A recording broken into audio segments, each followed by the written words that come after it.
Europa, que había seguido siendo un remanso de pequeñas comunidades agrícolas, se incorporó tardíamente al proceso de la civilización. Durante el milenio anterior a Cristo, hubo un gran incremento de la población en el norte de Europa, donde empezaron a cultivar grandes extensiones de tierra por primera vez.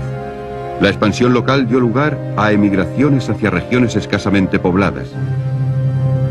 En esta era fue cuando aparecieron las primeras y florecientes civilizaciones europeas, los mundos clásicos de Grecia y Roma, que establecieron tradiciones que aún se conservan en nuestros días.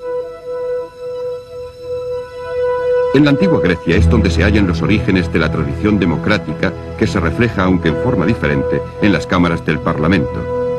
La misma palabra, democracia, significaba el poder del pueblo. Este ideal había encontrado su expresión 200 años antes en las ciudades-estado de Atenas. Y ahora ha sido adoptada no solo por muchos gobiernos, sino también por organismos internacionales como las Naciones Unidas, que reconocen la igualdad soberana de sus miembros. Por otra parte, debemos mirar a los romanos para hallar los orígenes del pensamiento legal. Casi todas las naciones de la Europa continental poseen códigos legales de estructura romana. En Grecia surgió el espíritu de la investigación científica y la búsqueda del significado y de la belleza de las cosas. Sus matemáticos, sus filósofos, como Sócrates, establecieron unos principios que aún se enseñan en los colegios.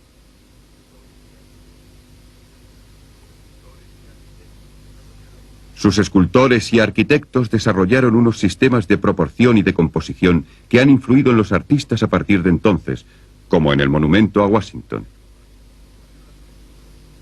En Roma surgió la aplicación práctica de muchas de estas ideas en el arte de gobernar, en la ingeniería y en la construcción, como en el Pont du Gard de Nimes, donde se combinan la gracia y la proporción con la funcionalidad.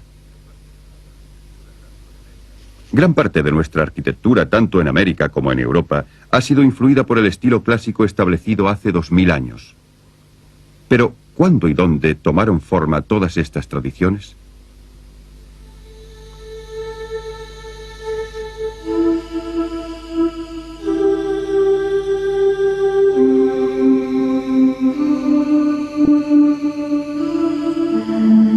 Mirando hacia el pasado, podemos evocar las imágenes que colocaron los cimientos de muchos de los aspectos de la civilización europea.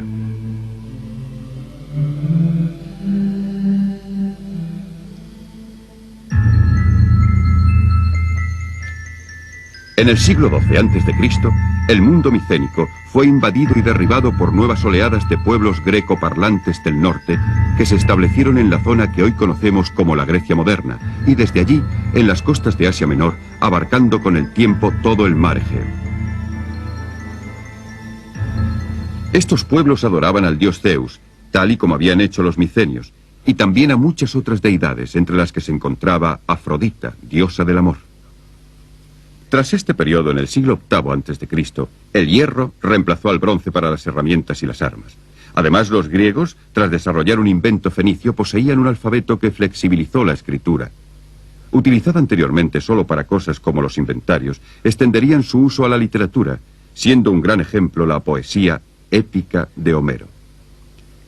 También fue la era en que se realizaron estos grandes vasos, decorados con motivos geométricos.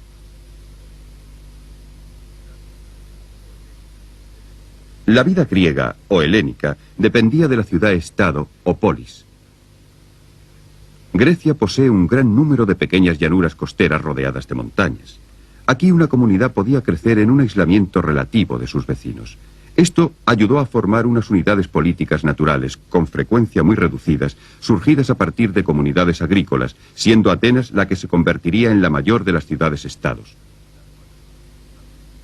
El siglo VIII a.C. también vio el comienzo de 200 años de expansión colonial, alentada por las disputas políticas y un deseo de incrementar el comercio, así como de obtener nuevas tierras.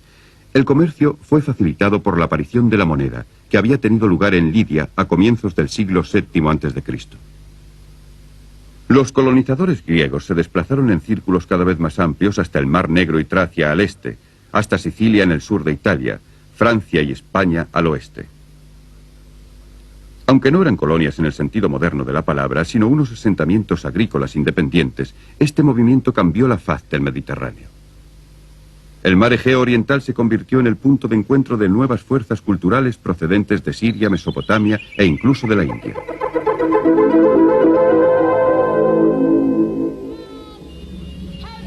En los siglos V y IV a.C. tuvo lugar un florecimiento cultural sin parangón, especialmente en Atenas, en cuya pequeña comunidad surgieron dramaturgos como Esquilo, Sófocles, Eurípides y Aristófanes.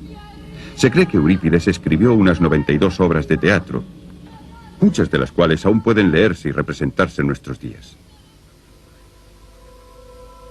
También fue la era de historiadores como Tucídides y Herodoto, de Demóstenes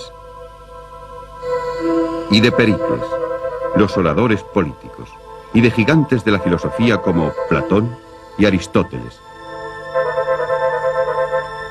Se reconstruyeron los templos y en el año 444 a.C. se iniciaron las obras del Partenón. Se completó con 50 impresionantes columnas que sustentaban un friso continuo de 160 metros de largo, de los cuales 102 aún pueden ser admirados por los visitantes del siglo XX. La Acrópolis, en el centro de Atenas, estaba adornada por edificios bellísimos. Además, en esta era dio comienzo la filosofía científica. Los babilonios habían dado fe de los eclipses, pero los griegos se preguntaban por qué sucedían.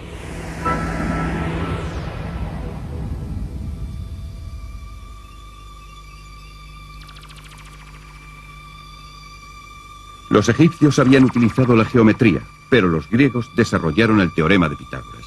En vez de aceptar las cosas por su valor aparente, los pensadores griegos se dedicaron a explorar la lógica que encerraban.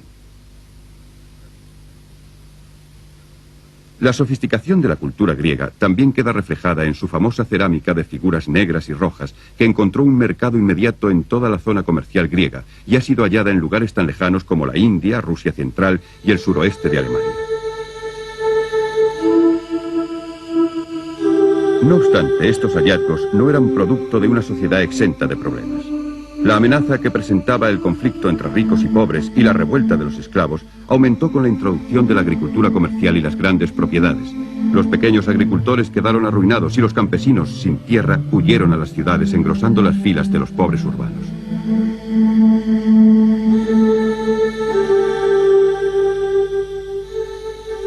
En Esparta, el temor a una rebelión de los esclavos oprimidos tuvo un gran peso, convirtiendo a la ciudad virtualmente en un campamento militar.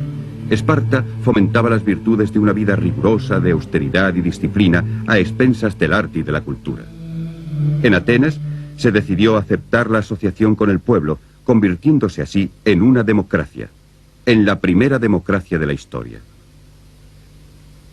Se trataba de una democracia limitada, ya que por debajo de los ciudadanos que gozaban de derechos políticos había otros, mujeres, extranjeros y esclavos, los cuales, junto con los niños, representaban 2/3 de la población. Todo el poder estaba en manos de la Asamblea, y cualquier ciudadano podía asistir, hablar y votar en ella. Un consejo ejecutivo de 500 personas, distribuidas en comités de 50 durante la 10ª parte del año, elegida por sorteo o al azar, siendo la presidencia rotativa. Solo se elegían los jefes militares, y solo por un año cada vez. Virtualmente todos los demás magistrados o ministros eran elegidos por sorteo. Al final del año debían someterse a la aprobación de los tribunales del pueblo.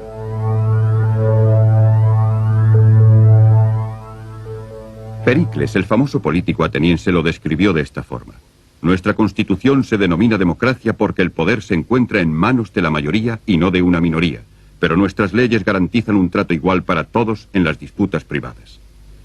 Sin embargo, la democracia ateniense era un edificio muy frágil, con las fuerzas reaccionarias siempre acechando, dispuestas a reconquistar sus privilegios.